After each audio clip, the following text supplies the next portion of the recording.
and found a natural spring. So we have lovely water. It never dries out because we've got lots of rain in Scotland, so we're very lucky with our water.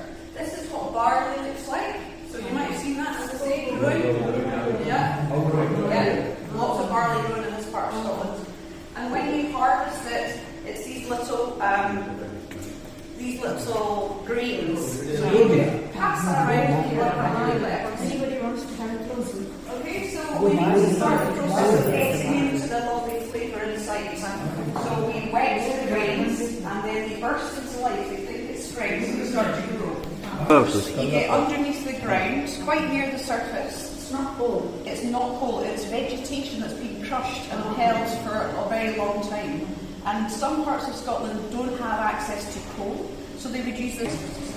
Our barley, our malted barley, isn't smoky. Alright, so that's a big decision.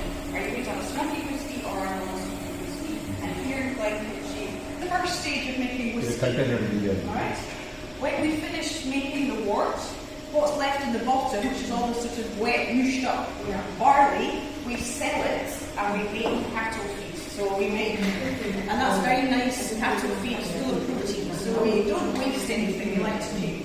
Whilst working, it's very, very noisy, and you see the grain jumping about in that window, and it's milling our malted barley just how we want it, right to our specifications, okay? The wort, okay?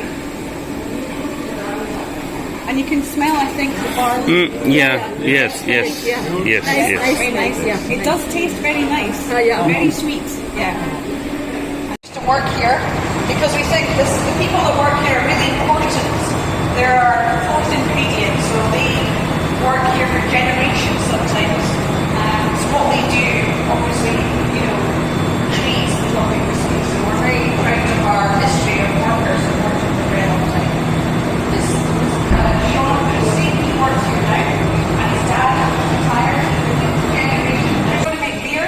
We've almost finished the process, but because we want to make spirit, we have to go on to distillation. And we're going to boil it up.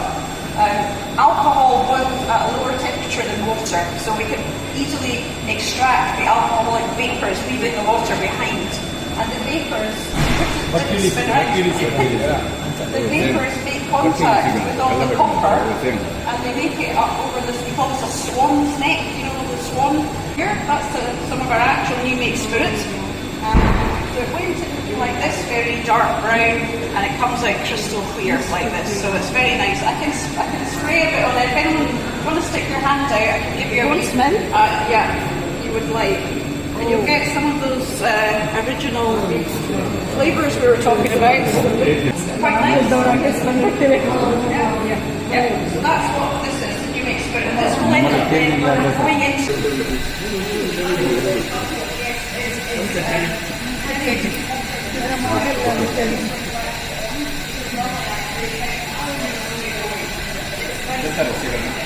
So this is the biggest pot still beer, the wash that you saw next door, and we heat it up, and all the vapours make contact and go out there to be condensed.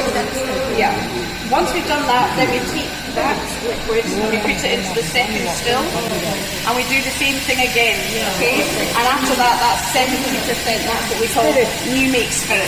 Exactly.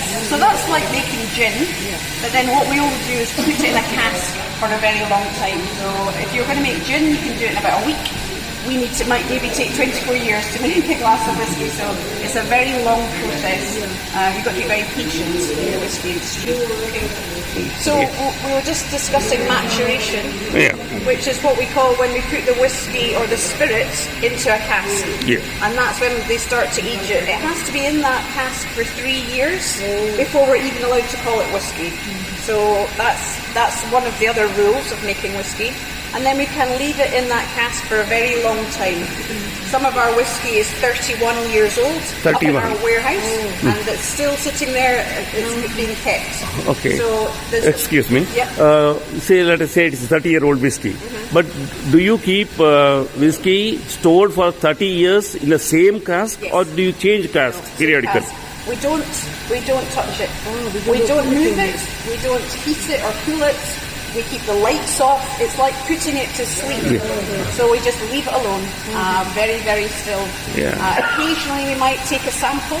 Okay. But most of the time it's just left all alone. It's all covered in cobwebs. Okay. Dirt. I'm going to talk about that in maturation, but just quickly, it's a nice way to describe evaporation. Okay. So it evaporates out the cask, it goes up to the heavens and the angels get their share. Yes. If you want to take a photograph, now's a good opportunity. Yeah. Once we go downstairs, you're not allowed to take any more photographs because of the ethics